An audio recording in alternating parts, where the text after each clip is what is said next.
आसा हम कर सूत तन्हे नित ताना कंठ जनेऊ तुम्हारे तुम तो वेद पढ़ो गायत्री गोविंद हृदय हमारे। भगत कबीर जी समझा रहे हैं कि हे चले ब्राह्मण, जे तैनू इस करके अपनी उच्ची जात दा मान है कि तेरे गल विच जनेऊ है जो साडे गल विच नहीं है, ਤਾਂ ਵੇਖ ਸਾਡੇ ਘਰ ਬਥੇਰਾ ਸੂਤਰ ਹੈ ਜਿਸ ਦੇ ਨਾਲ ਅਸੀਂ ਤਾਣਾ ਤਣਦੇ ਹਾਂ। ਹਮ ਘਰ ਦਾ ਮਤਲਬ ਸਾਡੇ ਘਰ, ਸੂਤ ਦਾ ਮਤਲਬ ਸੂਤਰ, ਤਨੇ ਨੀ ਤਾਣਾ ਦਾ ਮਤਲਬ ਤਾਣਾ ਤਣਦੇ ਆ, ਕੰਠ ਦਾ ਮਤਲਬ ਗਲੇ ਵਿੱਚ। ਕਿ ਬ੍ਰਾਹਮਣ ਇਹ ਸਮਝਦਾ ਹੈ ਕਿ ਮੇਰੇ ਗਲੇ ਦੇ ਅੰਦਰ ਜਨੇਊ ਹੈ, ਇਸ ਕਰਕੇ ਮੈਂ ਉੱਚੀ ਜਾਤ ਦਾ। ਜੋ ਸ਼ੂਦਰ ਲੋਕ ਨੇ, ਅਖੌਤੀ ਨੀਵੀਆਂ ਜਾਤਾਂ ਦੇ ਬ੍ਰਾਹਮਣ ਨੇ, ਉਹਨਾਂ ਨੂੰ ਵੀ ਔਰ ਇਸਤਰੀ ਨੂੰ ਵੀ ਜਨੇਊ ਪਾਉਣ ਦਾ ਅਧਿਕਾਰ ਨਹੀਂ ਦਿੱਤਾ ਹੋਇਆ, ਇਸ ਲਈ ਉਹਨਾਂ ਨੂੰ ਸ਼ੂਦਰ ਸਮਝਿਆ ਜਾਂਦਾ ਹੈ।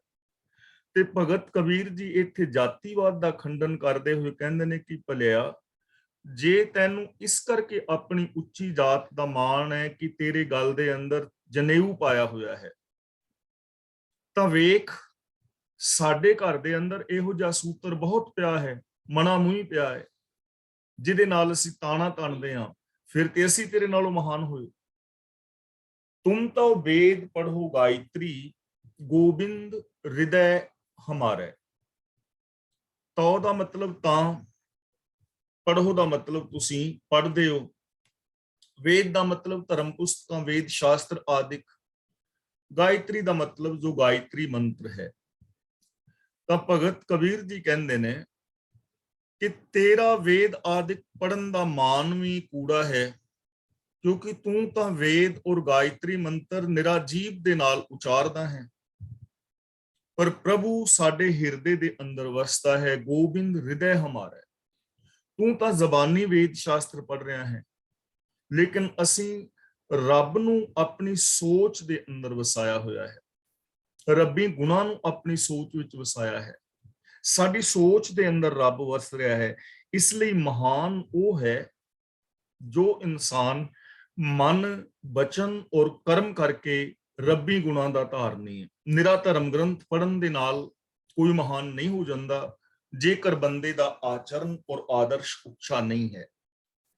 ਅਗਲਾ ਬਚਨ ਭਗਤ ਕਬੀਰ ਜੀ ਕਰਦੇ ਨੇ, ਮੇਰੀ ਜਿਹਬਾ ਬਿਸ਼ਨ ਨੈਣ ਨਾਰਾਇਣ ਹਿਰਦੈ ਬਸਹਿ ਗੋਬਿੰਦਾ। ਬਿਸ਼ਨ, ਨਾਰਾਇਣ, ਗੋਬਿੰਦਾ, ਇਹ ਤਿੰਨੇ ਸ਼ਬਦ ਜਿਹੜੇ ਨੇ ਅਕਾਲ ਪੁਰਖ ਵਾਸਤੇ ਆਏ ਨੇ। ਬਸਹਿ ਦਾ ਮਤਲਬ ਵਸ ਰਹੇ ਨੇ। ਮੇਰੀ ਜਿਹਬਾ ਬਿਸ਼ਨ, ਕਿ ਇਹ ਬ੍ਰਾਹਮਣ ਮੇਰੀ ਜ਼ਬਾਨ ਦੇ ਉੱਤੇ ਪ੍ਰਭੂ ਦਾ ਨਾਮ, ਰੱਬੀ ਗੁਣ ਨੇ। ਨੈਣ ਨਾਰਾਇਣ, ਤੇ ਮੇਰੀਆਂ ਜੋ ਅੱਖਾਂ ਨੇ ਉਹ ਪ੍ਰਭੂ ਨੂੰ ਚਾਰ ਚੁਫੇਰੇ ਵੇਖ ਰਹੀਆਂ ਨੇ। ਮੈਂ ਹਰ ਇਨਸਾਨ ਦੇ ਅੰਦਰ ਇੱਕ ਰੱਬ ਨੂੰ ਵੇਖਦਾ ਹਾਂ। ਹਿਰਦੇ ਬਸੇ ਗੋਬਿੰਦਾ, ਔਰ ਮੇਰੀ ਸੋਚ ਦੇ ਅੰਦਰ ਵੀ ਸ੍ਰਿਸ਼ਟੀ ਦੀ ਉਤਪਤੀ ਪਾਲਣਾ ਕਰਨ ਵਾਲਾ ਪ੍ਰਭੂ ਵਸ ਰਿਹਾ ਹੈ। ਯਾਨੀ ਮੈਂ ਮਨ, ਬਚਨ ਔਰ ਕਰਮ ਕਰਕੇ ਰੱਬੀ ਗੁਣਾਂ ਦਾ ਧਾਰਨੀ ਆ। ਜਮ ਦੁਆਰ ਜਬ पूछस बवरे तब क्या कहस मुकंदा। ਜਮ ਦੁਆਰ ਦਾ ਮਤਲਬ ਜਮਾਂ ਦੇ ਦਰ ਤੇ, ਯਾਨੀ ਧਰਮ ਦੇ ਦਰ ਤੇ, ਪ੍ਰਭੂ ਦੀ ਹਜ਼ੂਰੀ ਵਿੱਚ। ਮੁਕੰਦਾ ਦਾ ਮਤਲਬ ਜਦੋਂ ਮੁਕਤੀ ਦਾਤਾ ਪ੍ਰਭੂ ਪੁੱਛੇਗਾ। ਬਵਰੇ ਦਾ ਮਤਲਬ हे ਕਮਲੇ। ਕਹਿਸ ਦਾ ਮਤਲਬ ਕਹਿਸੇ, ਕੀ ਉੱਤਰ ਦੇਵੇਂਗਾ, ਕੀ ਕਹੇਗਾ। ਤਾਂ ਇੱਥੇ ਧਰਮਰਾਜ ਦਾ ਮਤਲਬ ਹੈਗਾ ਜਮਦੁਆਰ, ਧਰਮਰਾਜ ਯਾਨੀ ਪ੍ਰਭੂ। ਜਦੋਂ ਪ੍ਰਭੂ ਦੀ ਹਜ਼ੂਰੀ ਵਿੱਚ ਤੇਰੇ ਵੱਲੋਂ ਪੁੱਛ ਹੋਵੇਗੀ, ਤਾਂ ਫਿਰ ਕੀ ਉੱਤਰ ਦੇਵੇਂਗਾ ਕਿ ਸਾਰੀ ਜ਼ਿੰਦਗੀ ਕੀ ਕਰਦਾ ਰਿਹਾ, ਜਦੋਂ ਤੇਰੇ ਕਰਮਾਂ ਦਾ ਲੇਖਾ ਜੋਖਾ ਹੋਵੇਗਾ। ਹੁਣ ਜੇਕਰ ਪੂਰੇ ਜੀਵਨ ਬਾਰੇ ਲੇਖਾ ਜੋਖਾ ਕਿਸੇ ਦਾ ਕੀਤਾ ਜਾਏ, ਚਾਹੇ ਉਹ ਮੈਂ ਹਾਂ ਜਾਂ ਤੁਸੀਂ ਹੋ, ਕੋਈ ਤੀਜਾ ਹੈ, ਪੂਰੇ ਦੇ ਪੂਰੇ ਜੀਵਨ ਦਾ ਲੇਖਾ ਜੋਖਾ ਕੀਤਾ ਜਾਏ ਕਿ ਬੰਦਾ ਕਹਿ ਕੀ ਰਿਹਾ ਹੈ, ਕਰ ਕੀ ਰਿਹਾ ਹੈ ਔਰ ਸੋਚ ਕੀ ਰਿਹਾ ਹੈ, ਤਾਂ ਜਿਸ ਦੀ ਸੋਚ ਅੰਦਰ ਕੁਝ ਹੋਰ ਹੈ, ਬੋਲਾਂ ਵਿੱਚ ਕੁਝ ਹੋਰ ਹੈ, ਬਿਹੇਵੀਅਰ ਦੇ ਅੰਦਰ ਕੁਝ ਹੋਰ ਹੈ, ਜਿਹੜਾ ਕਹਿੰਦਾ ਕੁਝ ਹੋਰ ਹੈ, ਕਰਦਾ ਕੁਝ ਹੋਰ ਹੈ, ਤਾਂ ਫਿਰ ਉਹ ਬੰਦਾ ਕੀ ਜਵਾਬ ਦੇਵੇਗਾ। ਜੇ ਚਾਰ ਬੰਦਿਆਂ ਦੇ ਅੰਦਰ ਪੁੱਛਿਆ ਜਾਏ, ਲੇਖਾ ਜੋਖਾ ਕੀਤਾ ਜਾਏ, ਤਾਂ ਸ਼ਰਮਸ਼ਾਰ ਹੋਏਗਾ ਨਾ। ਤਾਂ ਜਦ ਤੈਨੂੰ ਧਰਮ ਦੀ ਹਜ਼ੂਰੀ ਵਿੱਚ ਪੁੱਛਿਆ ਜਾਏਗਾ, ਭਾਵ ਤੇਰੇ ਜੀਵਨ ਦੀ ਜਾਂਚ ਪੜਤਾਲ ਹੋਵੇਗੀ, ਤਾਂ ਫਿਰ ਤੂੰ ਕੀ ਕਹੇਂਗਾ, ਕੀ ਉੱਤਰ ਦੇਵੇਂਗਾ ਕਿ ਸਾਰੀ ਜ਼ਿੰਦਗੀ ਕੀ ਕਰਦਾ ਰਿਹਾ? ਊਚ ਨੀਚ ਦੇ ਵਿਤਕਰਿਆਂ ਵਿੱਚ ਪਿਆ ਰਿਹਾ ਔਰ ਕੇਵਲ ਕਰਮਕਾਂਡ ਕਰਦਾ ਰਿਹਾ। ਹਮ ਗੋਰੂ ਤੁਮ ਗੁਆਰ ਗੁਸਾਈ, ਜਨਮ ਜਨਮ ਰਖਵਾਰੇ।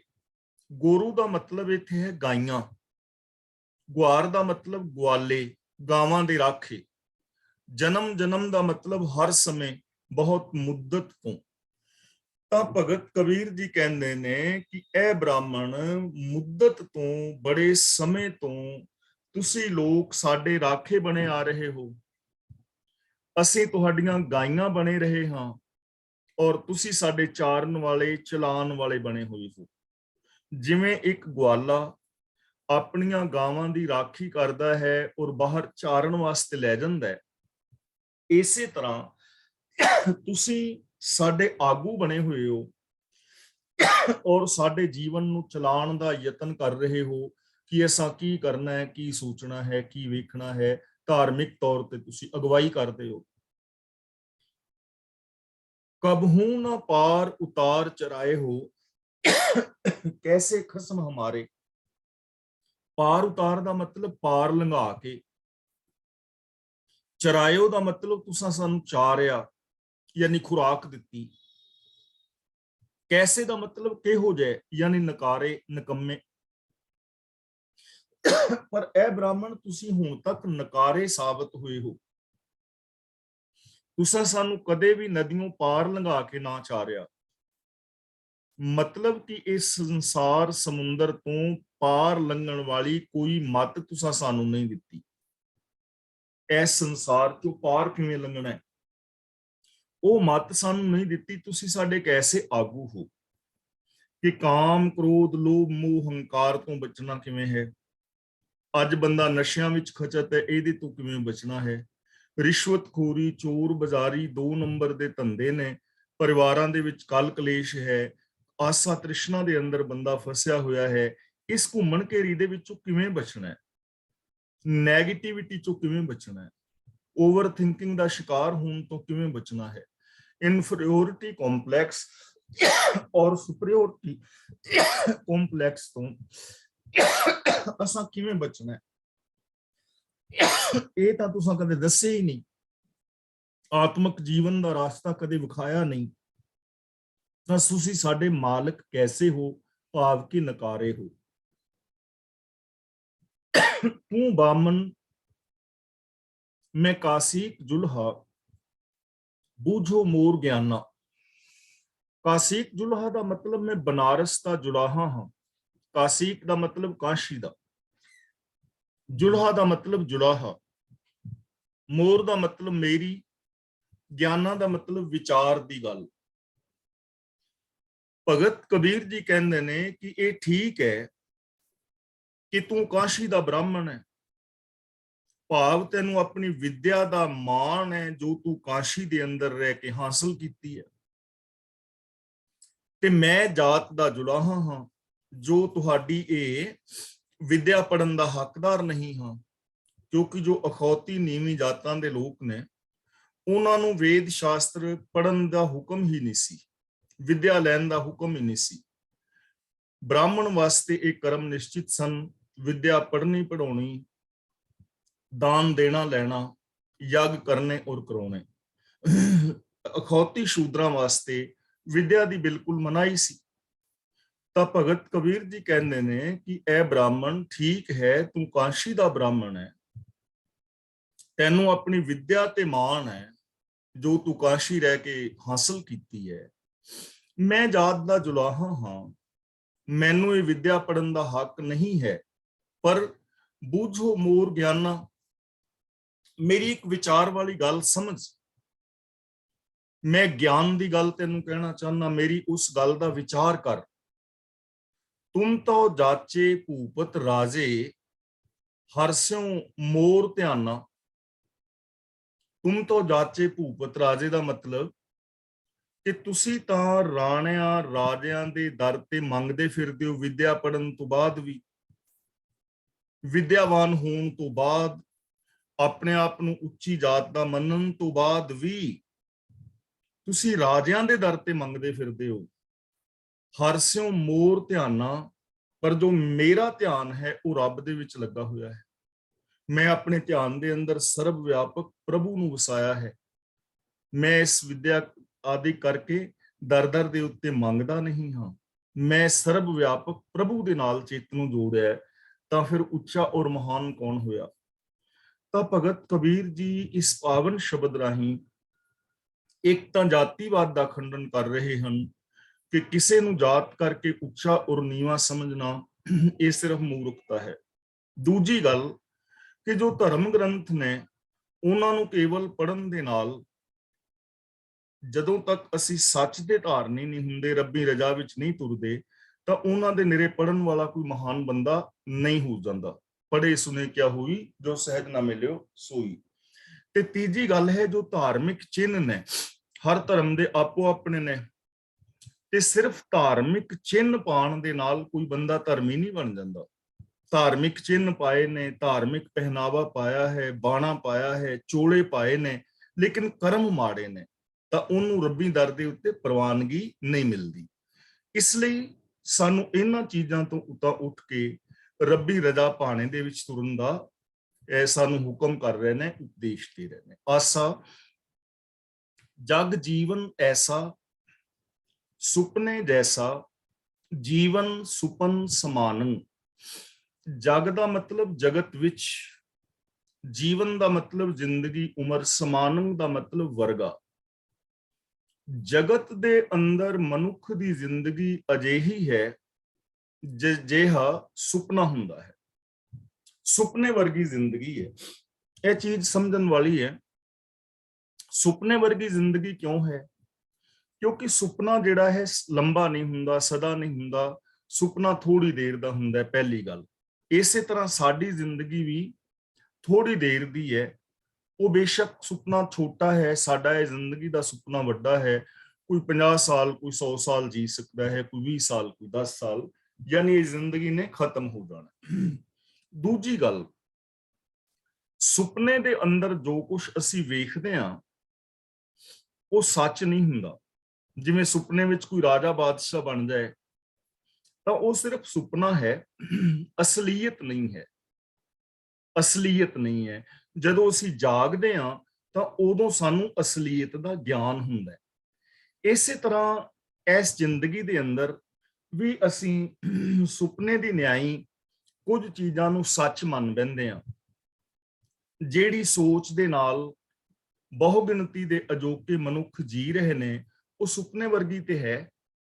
ਆਮ ਬੰਦਾ ਸਮਝ ਰਿਹਾ ਹੈ ਈਰਖਾ, ਦਵੇਸ਼, ਵੈਰ ਵਿਰੋਧ ਕਰਕੇ, ਲੜਾਈ ਦੰਗੇ ਫਸਾਦਾਂ ਦੇ ਨਾਲ, ਨਸ਼ਿਆਂ ਆਦਿਕ ਦੀ ਵਰਤੋਂ ਕਰਕੇ ਮੇਰੀ ਜ਼ਿੰਦਗੀ ਦੇ ਅੰਦਰ ਸੁੱਖ ਆ ਜਾਣਗੇ। ਤਾਂ ਇਹ ਅਸਲੀਅਤ ਨਹੀਂ ਹੈ, ਇਹ ਸੁਪਨੇ ਦੀ ਤਰ੍ਹਾਂ ਹੈ। ਸੁਪਨੇ ਵਾਲੇ ਪਦਾਰਥ ਸੱਚ ਨਹੀਂ ਹੁੰਦੇ। ਇਸੇ ਤਰ੍ਹਾਂ ਕਾਮ, ਕ੍ਰੋਧ, ਲੋਭ, ਮੋਹ, ਹੰਕਾਰ, ਆਸਾ, ਤ੍ਰਿਸ਼ਨਾ, ਚੁਗਲੀ, ਨਿੰਦਾ, ਝੂਠ, ਫਰੇਬ, ਚੋਰੀਆਂ, ਯਾਰੀਆਂ, ਬੇਈਮਾਨੀਆਂ, ਠੱਗੀਆਂ, ਪਹਿਨਾਮੀਆਂ, ਪਾਪ, ਅਪਰਾਧ, ਮੇਰ ਤੇਰ, ਭਰੂਣ ਹੱਤਿਆ, ਜਾਤੀਵਾਦ, ਇਹ ਸਾਰੇ ਜਿਹੜੇ ਲੋਕ ਜ਼ਿੰਦਗੀ ਜੀ ਰਹੇ ਨੇ ਇਹ ਸੱਚੀ ਨਹੀਂ ਹੈ, ਇਹ ਅਸਲੀਅਤ ਨਹੀਂ ਹੈ। ਅਸਲੀਅਤ ਕੁਝ ਹੋਰ ਹੈ। ਅਸਲੀਅਤ ਇਹ ਹੈ ਕਿ ਸਤ, ਸੰਤੋਖ, ਦਇਆ, ਧਰਮ ਵਾਲੀ ਜ਼ਿੰਦਗੀ ਜੀਣ ਦੇ ਨਾਲ ਸੁੱਖ ਮਿਲ ਸਕਦਾ ਹੈ। ਇਸ ਲਈ ਜਦੋਂ ਅਸੀਂ ਜਾਗਾਂਗੇ, ਜਦੋਂ ਗਿਆਨ ਹੋਏਗਾ ਤਾਂ ਸਮਝ ਆ ਜਾਏਗੀ ਕਿ ਵਾਸਤਵ ਦੇ ਅੰਦਰ ਜੋ ਅਸੀਂ ਜ਼ਿੰਦਗੀ ਜੀ ਰਹੇ ਸਾਂ ਉਹ ਠੀਕ ਨਹੀਂ ਸੀ। ਠੀਕ ਜੋ ਜ਼ਿੰਦਗੀ ਹੈ ਉਹ ਕੁਝ ਹੋਰ ਹੈ। ਇਸ ਲਈ ਭਗਤ ਕਬੀਰ ਜੀ ਕਹਿੰਦੇ ਨੇ ਜਗਤ ਦੇ ਅੰਦਰ ਜੋ ਜੀਵਨ ਹੈ ਉਹ ਸੁਪਨੇ ਵਰਗਾ ਹੈ, ਮੁੱਕ ਜਾਣ ਵਾਲਾ ਹੈ। ਸਾਚ ਕਰ ਹਮ ਗਾਂਠ ਦੀਨੀ, ਛੋੜ ਪਰਮ ਨਿਧਾਨੰ। ਇਹ ਜੋ ਗਾਠ ਸ਼ਬਦ ਲਿਖਿਆ ਨਾ, ਗਾਠ, ਗੱਗੇ ਤੇ ਬਿੰਦੀ ਲਾ ਕੇ ਇਹਨੂੰ ਪੜਨਾ ਹੈ ਗਾਂਠ। ਗਾਂਠ ਦਾ ਮਤਲਬ ਗੰਢ। ਸਾਚ ਕਰ ਦਾ ਮਤਲਬ ਸੱਚ ਸਮਝ ਕੇ, ਸਦਾ ਥਿਰ ਰਹਿਣ ਵਾਲਾ ਸਮਝ ਕੇ। ਨਿਧਾਨੰ ਦਾ ਮਤਲਬ ਖਜ਼ਾਨਾ। ਪਰ ਅਸਾਂ ਸਭ ਤੋਂ ਉੱਚੇ ਸੁੱਖਾਂ ਦੇ ਖਜ਼ਾਨੇ ਪ੍ਰਭੂ ਨੂੰ ਛੱਡ ਕੇ ਛੋੜ ਪਰਮ ਨਿਧਾਨੰ। ਪਰਮ ਨਿਧਾਨੰ ਦਾ ਮਤਲਬ ਜੋ ਸਾਰਿਆਂ ਤੋਂ ਵੱਡਾ ਸੁੱਖਾਂ ਦਾ ਖਜ਼ਾਨਾ ਪ੍ਰਭੂ ਹੈ, ਰੱਬੀ ਗੁਣ ਨੇ, ਉਹਨਾਂ ਨੂੰ ਛੱਡ ਦਿੱਤਾ ਹੈ। ਤੇ ਇਹ ਸੁਪਨ ਸਮਾਨ ਜੀਵਨ ਨੂੰ ਸਦਾ ਰਹਿਣ ਵਾਲਾ ਸਮਝ ਕੇ ਇਹਨੂੰ ਪੱਕੀ ਗੰਢ ਦੇ ਲਈ ਹੈ, ਇਹਨੂੰ ਸੱਚਾ ਸਮਝ ਲਿਆ। ਜਿਵੇਂ ਕੋਈ ਸੁਪਨੇ ਦੇ ਅੰਦਰ ਬਾਦਸ਼ਾਹ ਬਣ ਜਾਏ ਤੇ ਦਿਨੇ ਵੀ ਆਪਣੇ ਆਪ ਨੂੰ ਬਾਦਸ਼ਾਹ ਹੀ ਸਮਝ ਲਵੇ ਤਾਂ ਉਹ ਬੇਵਕੂਫੀ ਹੋਏਗੀ। ਇਸੇ ਤਰ੍ਹਾਂ ਅਸਲ ਸੁੱਖ ਤਾਂ ਰੱਬੀ ਗੁਣਾਂ ਦੇ ਵਿੱਚ ਨੇ, ਲੇਕਿਨ ਮਨੁੱਖ ਨੇ ਕਾਮ ਕ੍ਰੋਧ ਲੋਭ ਆਦਿਕ ਨੂੰ ਔਰ ਸੰਸਾਰ ਨੂੰ ਸਦਾ ਰਹਿਣ ਵਾਲਾ ਸਮਝ ਕੇ ਇਹਨਾਂ ਚੀਜ਼ਾਂ ਨੂੰ ਪੱਕੀ ਗੰਢ ਦੇ ਲਈ ਹੈ, ਇਹਨਾਂ ਚੀਜ਼ਾਂ ਨੂੰ ਪੱਕੇ ਤੌਰ ਤੇ ਫੜ ਲਿਆ ਹੈ, ਇਹਨਾਂ ਨੂੰ ਇੰਪਲੀਮੈਂਟ ਕਰ ਲਿਆ ਹੈ, ਔਰ ਜਿਹੜੇ ਸਦਾ ਸੁੱਖ ਦੇਣ ਵਾਲੇ ਰੱਬੀ ਗੁਣ ਨੇ ਉਹਨਾਂ ਨੂੰ ਛੱਡ ਦਿੱਤਾ ਹੈ। ਇਹ ਮਨੁੱਖ ਦੀ ਵੱਡੀ ਭੁੱਲ ਹੈ। ਬਾਬਾ ਮਾਇਆ ਮੋਹ ਹਿਤ ਕੀਨ, ਇੱਥੇ ਹਿਤ ਦਾ ਮਤਲਬ ਹੈ ਪਿਆਰ। ਹੇ ਬਾਬਾ, ਹੇ ਭਾਈ, ਅਸਾਂ ਮਾਇਆ ਮੋਹ ਦੇ ਨਾਲ ਪਿਆਰ ਪਾਇਆ ਹੋਇਆ ਹੈ, ਮਾਇਆ ਦੇ ਮੋਹ ਨਾਲ ਪਿਆਰ ਪਾ ਲਿਆ ਹੈ। ਤੇ ਮਾਇਆ ਦਾ ਮਤਲਬ ਪੈਸਾ ਨਹੀਂ ਹੈ, ਪ੍ਰੋਪਰਟੀ ਨਹੀਂ ਹੈ। ਰੋਟੀ ਕੱਪੜਾ ਮਕਾਨ ਦੀ ਲੋੜ ਪੂਰੀ ਕਰਨ ਲਈ ਹਰ ਇਨਸਾਨ ਨੂੰ ਕਿਰਤ ਕਰਨੀ ਚਾਹੀਦੀ ਹੈ, ਕੰਮ ਕਰਨਾ ਚਾਹੀਦਾ ਹੈ, ਪੈਸਾ ਕਮਾਉਣਾ ਚਾਹੀਦਾ ਹੈ। ਇਹ ਹਰ ਬੰਦੇ ਦਾ ਹੱਕ ਵੀ ਹੈ ਔਰ ਫਰਜ਼ ਵੀ ਹੈ। ਮਾਇਆ ਇੱਕ ਸੋਚ ਦਾ ਨਾਮ ਹੈ, ਉਹ ਸੋਚ ਜੋ ਸਾਨੂੰ ਸੱਚ ਨਾਲੋਂ ਤੋੜਦੀ ਹੈ, ਸਾਡੇ ਅੰਦਰ ਸੈਲਫਿਸ਼ਨੈਸ ਪੈਦਾ ਕਰਦੀ ਹੈ, ਮੇਰ ਤੇਰ ਦੇ ਵਿਤਕਰੇ ਪੈਦਾ ਕਰਦੀ ਹੈ। ਅਸੀਂ ਉਸ ਸੋਚ ਦੇ ਨਾਲ ਪਿਆਰ ਪਾਇਆ ਹੋਇਆ ਹੈ ਤੇ ਉਹ ਸੋਚ ਕਰਕੇ ਸਾਡਾ ਨੁਕਸਾਨ ਕੀ ਹੋਇਆ ਹੈ। ਜਿਨ ਗਿਆਨ ਰਤਨ ਹਿਰ ਲੀਨ, ਇਸ ਸ਼ਬਦ ਨੂੰ ਗਲਤੀ ਨਾਲ ਹਰ ਨਹੀਂ ਪੜਨਾ। ਹਿਰ, ਹਰ ਦਾ ਮਤਲਬ ਰੱਬ ਹੁੰਦਾ ਹੈ ਤੇ ਹਿਰ ਦਾ ਮਤਲਬ ਹੋਣਾ ਹੈ ਚੁਰਾ ਲਿਆ, ਚੋਰੀ ਕਰ ਲਿਆ। ਜਿਸ ਸੋਚ ਨੇ, ਜਿਸ ਮਾਇਆ ਮੋਹ ਦੇ ਪਿਆਰ ਨੇ ਸਾਡਾ ਗਿਆਨ ਰੂਪੀ ਹੀਰਾ ਚੁਰਾ ਲਿਆ ਹੈ, ਸੂਝ ਚੁਰਾ ਲਈ ਹੈ, ਵਿਵੇਕ ਬੁੱਧ ਸਾਡੀ ਚੋਰੀ ਹੋ ਗਈ ਇਸ ਮਾਇਆ ਮੋਹ ਦੇ ਪਿਆਰ ਕਰਕੇ, ਇਸ ਸੋਚ ਦੇ ਨਾਲ ਪਿਆਰ ਕਰਕੇ ਗਿਆਨ ਖਤਮ ਹੋ ਗਿਆ, ਵਿਵੇਕ ਬੁੱਧ ਖਤਮ ਹੋ ਗਈ। ਜਿਸ ਨੇ ਝੂਠ ਔਰ ਸੱਚ ਦਾ ਨਿਰਣਾ ਕਰਨਾ ਸੀ, ਜਿਸ ਨੇ ਜੀਵਨ ਦੀ ਅਸਲੀਅਤ ਨੂੰ ਸਮਝਣਾ ਸੀ, ਉਹ ਗਿਆਨ ਸਾਡਾ ਚੋਰੀ ਹੋ ਗਿਆ ਹੈ। ਭਾਵ ਕਿ ਉਸ ਗਿਆਨ ਤੋਂ ਅਸੀਂ ਦੂਰ ਹੋ ਗਏ ਹਾਂ, ਵਾਂਝੇ ਹਾਂ।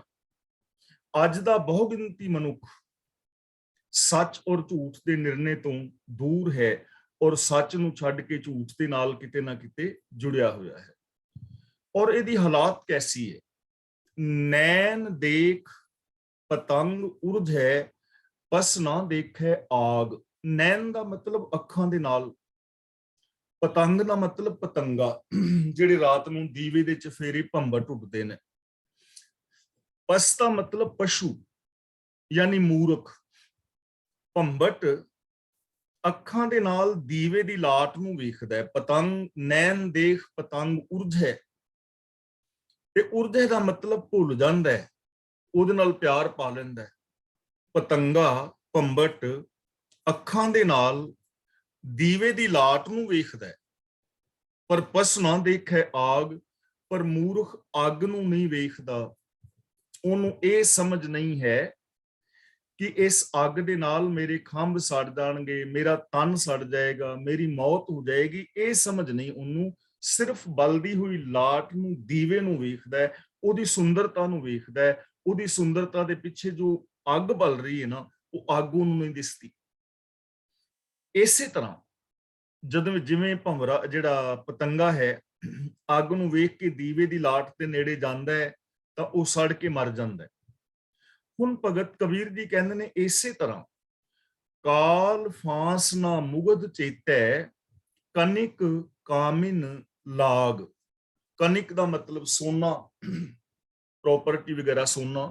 ਕਾਮਿਨ ਦਾ ਮਤਲਬ ਇਸਤਰੀ। ਕਾਲ ਫਾਂਸ ਦਾ ਮਤਲਬ ਮੌਤ ਦੀ ਫਾਹੀ। ਇਸੇ ਤਰ੍ਹਾਂ ਜੋ ਅਗਿਆਨੀ ਮਨੁੱਖ ਹੈ, ਮੂਰਖ ਮਨੁੱਖ ਹੈ, ਸੋਨੇ ਔਰ ਇਸਤਰੀ ਦੇ ਮੋਹ ਵਿੱਚ ਫਸ ਕੇ ਮੌਤ ਦੀ ਫਾਹੀ ਨੂੰ ਚੇਤੇ ਹੀ ਨਹੀਂ ਕਰਦਾ। ਹੁਣ ਇੱਥੇ ਸੋਨਾ ਔਰ ਇਸਤਰੀ ਦਾ ਮਤਲਬ ਇਹ ਨਹੀਂ ਕਿ ਗ੍ਰਸਤੀ ਜੀਵਨ ਤਿਆਗ ਦੇਣਾ ਹੈ ਜਾਂ ਸੋਨਾ ਵਗੈਰਾ ਨਹੀਂ ਖਰੀਦਣਾ ਜਾਂ ਪ੍ਰੋਪਰਟੀ ਨਹੀਂ ਬਣਾਣੀ। ਗੱਲ ਸਮਝਣ ਵਾਲੀ ਹੈ। ਔਰ ਇੱਥੇ ਇਕੱਲੇ ਸੋਨੇ ਦੀ ਗੱਲ ਨਹੀਂ ਹੈ, ਸੋਨੇ ਦਾ ਮਿਸਾਲ ਲੈ ਰਹੇ ਨੇ। ਸੋਨੇ ਦਾ ਮਤਲਬ ਕਿ ਸੋਨੇ ਵਰਗੀਆਂ ਜੋ ਕੀਮਤੀ ਚੀਜ਼ਾਂ ਨੇ, ਪ੍ਰੋਪਰਟੀ ਵਗੈਰਾ ਹੈ, ਧਨ ਦੌਲਤ ਹੈ, ਇਹਨੂੰ ਵੇਖ ਕੇ ਬੰਦਾ ਆਤਮਕ ਮੌਤ ਨੂੰ ਭੁੱਲ ਜਾਂਦਾ ਹੈ, ਠੱਗੀਆਂ ਮਾਰਦਾ ਹੈ, ਚੋਰੀਆਂ ਕਰਦਾ ਹੈ, ਲਾਲਚ ਕਰਦਾ ਹੈ, ਬੇਗਾਨਾ ਹੱਕ ਖਾਂਦਾ ਹੈ ਲਾਲਚ ਕਰਕੇ। ਗੱਲ ਇੱਥੇ ਬੇਗਾਨੇ ਹੱਕ ਖਾਣ ਦੀ ਹੈ, ਗੱਲ ਸੋਨੇ ਦੀ ਨਹੀਂ ਹੈ। ਗੱਲ ਹੈ ਕਿ ਸੋਨਾ ਜਾਂ ਪੈਸਾ ਅਸੀਂ ਕਮਾਉਂਦੇ ਕਿਵੇਂ ਆ। ਇੱਕ ਬੰਦਾ ਉਹ ਹੈ ਜੋ ਦਸਾਂ ਨਵਾਂ ਦੀ ਇਮਾਨਦਾਰੀ ਦੀ ਕਿਰਤ ਕਰਕੇ ਆਪਣੀ ਪ੍ਰਾਪਰਟੀ ਬਣਾਉਂਦਾ ਹੈ, ਮਹਿਲ ਉਸਾਰਦਾ ਹੈ, ਉਹਦਾ ਹੱਕ ਹੈ। ਲੇਕਿਨ ਦੂਜਾ ਬੰਦਾ ਹੈ 2 ਨੰਬਰ ਦੇ ਧੰਦੇ ਕਰਦਾ ਹੈ। ਇੱਥੇ ਉਸ ਚੀਜ਼ ਦਾ ਜ਼ਿਕਰ ਕੀਤਾ ਜਾ ਰਿਹਾ ਹੈ, ਜਿਹੜਾ 2 ਨੰਬਰ ਦੇ ਧੰਦੇ ਕਰਕੇ ਬੇਗਾਨੇ ਹੱਕ ਖਾਂਦਾ ਹੈ, ਉਹ ਆਤਮਕ ਮੌਤ ਤੇ ਮਰ ਜਾਂਦਾ ਹੈ। ਪਰ ਬੰਦਾ ਇਸ ਚੀਜ਼ ਨੂੰ ਸੋਚਦਾ ਹੀ ਨਹੀਂ ਕਿ ਮੈਂ ਆਤਮਕ ਮੌਤ ਤੇ ਮਰ ਜਾਵਾਂਗਾ, ਮੇਰੇ ਅੰਦਰੋਂ ਇਨਸਾਨੀਅਤ ਮੁੱਕ ਜਾਏਗੀ। ਹੁਣ ਦੇਖੋ, ਜਿਵੇਂ ਨਸ਼ੇ ਵਗੈਰਾ ਨੇ, ਸ਼ਰਾਬ ਹੈ, ਭੁੱਕੀ ਅਫੀਮ ਹੈ, ਜਾਂ ਹੋਰ ਨਸ਼ੇ ਨੇ, ਚਿੱਟਾ ਵਗੈਰਾ ਹੈ, ਕਿੰਨੇ ਨੌਜਵਾਨ ਇਹਨਾਂ ਨਸ਼ਿਆਂ ਦੇ ਵਿੱਚ ਖਚਤ ਹੋ ਕੇ ਆਪਣੀ ਜਵਾਨੀ ਵੀ, ਆਪਣਾ ਪੈਸਾ ਵੀ, ਆਪਣੇ ਰਿਸ਼ਤੇ ਨਾਤੇ ਵੀ ਬਰਬਾਦ ਕਰ ਰਹੇ ਨੇ। ਨਸ਼ਿਆਂ ਕਰਕੇ ਸਿਹਤ ਵੀ ਖਰਾਬ ਹੁੰਦੀ ਹੈ, ਸਮਾਜ ਵਿੱਚ ਵੀ ਬੇਇੱਜ਼ਤੀ ਹੁੰਦੀ ਹੈ, ਔਰ ਪਰਿਵਾਰਕ ਰਿਸ਼ਤੇ ਨਾਤੇ ਵੀ ਟੁੱਟਦੇ ਨੇ, ਔਰ ਪ੍ਰੋਪਰਟੀ ਵੀ ਖਤਮ ਹੋ ਜਾਂਦੀ ਹੈ। ਲੇਕਿਨ ਬੰਦਾ ਥੋੜੇ ਜਿਹੇ ਰਸ ਕਰਕੇ, ਥੋੜੇ ਜਿਹੇ ਚਿਰ ਦੇ ਮਸਤੀ ਵਾਸਤੇ ਆਪਣਾ ਸਾਰਾ ਕੁਝ ਗਵਾ ਲੈਂਦਾ ਨਾ। ਉਹ ਚੀਜ਼ ਨੂੰ ਸਮਝਦਾ ਨਹੀਂ ਕਿ ਮੇਰੀ ਆਤਮਕ ਮੌਤ ਹੋ ਜਾਏਗੀ। ਇਸੇ ਤਰ੍ਹਾਂ ਕਾਮਿਨ ਦਾ ਮਤਲਬ ਇਸਤਰੀ। ਇੱਥੇ ਇਹ ਨਹੀਂ ਕਿ ਗ੍ਰਸਤ ਜੀਵਨ ਨੂੰ ਮਾੜਾ ਕਿਹਾ ਜਾ ਰਿਹਾ ਹੈ। ਬੰਦਾ ਬੇਗਾਨੀਆਂ ਔਰਤਾਂ ਵੱਲ ਤੱਕਦਾ ਹੈ, ਕਰੈਕਟਰ ਤੋਂ ਗਿਰ ਜਾਂਦਾ ਹੈ, ਔਰ ਬੰਦਾ ਇਹ ਨਹੀਂ ਸਮਝਦਾ ਕਿ ਬੇਗਾਨੀ ਧੀ ਭੈਣ ਨੂੰ ਮਾੜੀ ਨਜ਼ਰ ਦੇ ਨਾਲ ਤੱਕਿਆਂ ਮੇਰੀ ਆਤਮਕ ਮੌਤ ਹੋ ਜਾਏਗੀ। ਜਿਵੇਂ ਪਤੰਗਾ ਸਿਰਫ ਲਾਟ ਨੂੰ ਵੇਖਦਾ, ਚਾਨਣੇ ਨੂੰ, ਅੱਗ ਨੂੰ ਨਹੀਂ ਵੇਖਦਾ, ਸੜ ਮਰਦਾ ਹੈ, ਉਸੇ ਤਰ੍ਹਾਂ ਭਗਤ ਕਬੀਰ ਜੀ ਕਹਿੰਦੇ ਨੇ, ਮੂਰਖ ਜੀਵ ਸੋਨੇ ਔਰ ਇਸਤਰੀ ਦੇ ਮੋਹ ਵਿੱਚ ਫਸ ਕੇ ਮੌਤ ਦੀ ਫਾਹੀ ਨੂੰ ਚੇਤੇ ਨਹੀਂ ਰੱਖਦਾ, ਔਰ ਆਖਿਰ ਆਤਮਕ ਮੌਤ ਤੇ ਮਰ ਜਾਂਦਾ ਹੈ। ਤਾਂ ਸਾਨੂੰ ਕੀ ਕਰਨਾ ਚਾਹੀਦਾ ਹੈ? ਕੈਸੀ ਜ਼ਿੰਦਗੀ ਜੀਣੀ ਚਾਹੀਦੀ ਹੈ? ਭਗਤ ਕਬੀਰ ਜੀ ਸਮਝਾ ਰਹੇ ਨੇ, ਕਰ ਵਿਚਾਰ ਵਿਕਾਰ ਪਰਹਰ, ਤਰਨ ਤਾਰਨ ਸੋਏ। ਪਰਹਰ ਦਾ ਮਤਲਬ ਛੱਡ ਦੇ, ਤਰਨ ਦਾ ਮਤਲਬ ਹੁੰਦਾ ਹੈ ਬੇੜੀ, ਤਾਰਨ ਦਾ ਮਤਲਬ ਤਾਰਨ ਵਾਸਤੇ। ਤਾਂ ਭਗਤ ਕਬੀਰ ਜੀ ਕਹਿੰਦੇ ਨੇ ਕਿ ਤੂੰ ਵਿਕਾਰ ਛੱਡ ਦੇ, ਕਰ ਵਿਚਾਰ ਵਿਕਾਰ ਪਰਹਰ, ਵਿਕਾਰ ਛੱਡ ਦੇ, ਪਾਪ ਅਪਰਾਧ ਛੱਡ ਦੇ, ਪ੍ਰਭੂ ਨੂੰ ਚੇਤੇ ਕਰ, ਰੱਬੀ ਗੁਣ ਗਾ, ਰੱਬੀ ਗੁਣਾਂ ਦਾ ਧਾਰਨੀ ਹੋ, ਕਿਉਂਕਿ ਰੱਬੀ ਗੁਣ ਹੀ, ਪ੍ਰਭੂ ਹੀ ਇਸ ਸੰਸਾਰ ਸਮੁੰਦਰ ਤੋਂ ਤਾਰਨ ਵਾਸਤੇ ਜਹਾਜ਼ ਹੈ।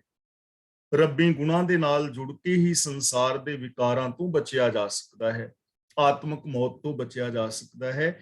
ਇਸ ਲਈ हे ਬੰਦੇ, ਤੂੰ ਵਿਚਾਰ ਕਰ, ਅਵਗੁਣਾਂ ਨੂੰ ਛੱਡ ਦੇ, ਰੱਬੀ ਗੁਣਾਂ ਦਾ ਧਾਰਨੀ ਹੋ ਕੇ ਸੰਸਾਰ ਸਾਗਰ ਤੋਂ ਤਰਨ ਦਾ ਯਤਨ ਕਰ। ਕਹੇ ਕਬੀਰ, ਜਗ ਜੀਵਨ ਐਸਾ, ਦੁਤੀ ਨਾਹੀ ਕੋਏ। ਇਹਨਾਂ ਦੁੱਤੀ ਕਹਿਣ ਦੀ ਜ਼ਰੂਰਤ ਨਹੀਂ ਹੈ। ਬਿਹਾਰੀ ਨੂੰ ਥੋੜਾ ਲੰਬਾ ਕਰ ਦਿਓਗੇ ਤੇ ਐੜਾ ਆਪੇ ਹੀ ਭੁੱਲ ਜਾਏਗਾ। ਦੁੱਤੀ ਨਾਹੀ ਕੋਏ, ਦੁੱਤੀ ਦਾ ਮਤਲਬ ਦੂਜਾ, ਜਗ ਜੀਵਨ ਦਾ ਮਤਲਬ ਜਗਤ ਨੂੰ ਜੀਵਨ ਦੇਣ ਵਾਲਾ। ਕਬੀਰ ਜੀ ਕਹਿੰਦੇ ਨੇ ਕਿ ਜੋ ਸਾਡੇ ਜੀਵਨ ਦਾ ਆਸਰਾ ਪ੍ਰਭੂ ਹੈ, ਉਹ ਐਸਾ ਹੈ ਕਿ ਉਸ ਵਰਗਾ ਦੂਜਾ ਹੋਰ ਕੋਈ ਨਹੀਂ ਹੈ, ਰੱਬ ਵਰਗਾ ਦੂਜਾ ਹੋਰ ਕੋਈ ਨਹੀਂ ਹੈ। ਕੋਈ ਐਸਾ ਕਰਮ ਨਹੀਂ ਜੋ ਕਰਮ ਸਾਨੂੰ ਇਹਨਾਂ ਵਿਕਾਰਾਂ ਤੋਂ ਬਚਾ ਸਕੇ। ਪ੍ਰਭੂ ਮਹਾਨ ਹੈ, ਰੱਬ ਵਰਗਾ ਦੂਜਾ ਹੋਰ ਕੋਈ ਨਹੀਂ। ਇਸ ਲਈ ਉਹਦੀ ਰਜ਼ਾ ਭਾਣੇ ਵਿੱਚ ਰਹਿਣਾ, ਰੱਬੀ ਗੁਣਾਂ ਦੇ ਧਾਰਨੀ ਹੋਣਾ ਚਾਹੀਦਾ ਹੈ। ਆਸਾ, ਜੋ ਮੈਂ ਰੂਪ ਕੀਏ ਬਹੁ ਤੇਰੇ, ਅਬ ਫੁਨ ਰੂਪ ਨਾ ਹੋਈ। ਜੋ ਦਾ ਮਤਲਬ ਜਦੋਂ, ਬਹੁਤੇਰੇ ਰੂਪ ਦਾ ਮਤਲਬ ਬਹੁਤ ਸਾਰੇ ਰੂਪ। ਇੱਥੇ ਬਹੁਤ ਸਾਰੇ ਵਿਦਵਾਨਾਂ ਨੇ ਬਹੁ ਰੂਪ ਕਈ ਜੂਨਾ ਅਰਥ ਕੀਤਾ ਹੈ, ਲੇਕਿਨ ਇੱਥੇ ਜੂਨਾ ਅਰਥ ਨਹੀਂ ਹੈ, ਬਹੁਤੇਰੇ ਰੂਪ। ਬਹੁਤੇਰੇ ਰੂਪ ਦਾ ਮਤਲਬ ਹੈ ਕਿੰਨੇ ਸਾਰੇ ਬੰਦਾ ਰੂਪ ਧਾਰਦਾ ਹੈ, ਜੋਗੀ, ਜਤੀ, ਤਪੀ, ਸੰਨਿਆਸੀ ਆਦਿਕ ਬਣਦਾ ਹੈ, ਕਿੰਨੇ ਸਾਰੇ ਧਾਰਮਿਕ ਚਿੰਨ੍ਹ ਧਾਰਨ ਕਰਦਾ ਹੈ। ਇੱਥੇ ਉਹਨਾਂ ਧਾਰਮਿਕ ਪਹਿਨਾਵੇ ਵਾਲੇ ਰੂਪਾਂ ਦੀ ਗੱਲ ਹੈ ਕਿ ਮੈਂ ਮਾਇਆ ਮੋਹ ਵਿੱਚ ਫਸ ਕੇ ਕਿੰਨੇ ਸਾਰੇ ਰੂਪ ਧਾਰਨ ਕਰਦਾ ਰਿਹਾ, ਕੇਵਲ ਸਰੀਰ ਦੇ ਉੱਤੇ ਧਾਰਮਿਕ ਚਿੰਨ੍ਹ ਧਾਰਨ ਕਰਦਾ ਰਿਹਾ। ਪਰ ਜਦੋਂ ਮੈਨੂੰ ਸੱਚ ਦਾ ਪਤਾ ਲੱਗਾ, ਅਬ ਫੁਨ ਰੂਪ ਨਾ ਹੋਈ, ਹੁਣ ਮੇਰੇ ਤੋਂ ਇਹ ਰੂਪ ਨਹੀਂ ਧਾਰੇ ਜਾਂਦੇ। ਹੁਣ ਮੈਂ ਇਹਨਾਂ ਰੂਪਾਂ ਦਾ ਮੁਤਾਜ ਨਹੀਂ ਹਾਂ।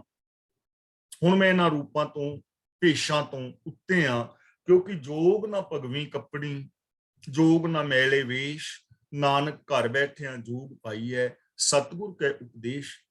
ਬਹੁਤ ਸਾਰੇ ਲੋਕ ਇਹ ਸਮਝ ਬੈਠਦੇ ਨੇ ਕਿ ਕੇਵਲ ਧਾਰਮਿਕ ਬਸਤਰ ਔਰ ਧਾਰਮਿਕ ਚਿੰਨ੍ਹ ਪਾਉਣ ਦੇ ਨਾਲ ਹੀ ਅਸੀਂ ਧਰਮੀ ਹੋ ਜਾਵਾਂਗੇ, ਪਰ ਐਸਾ ਨਹੀਂ ਹੈ।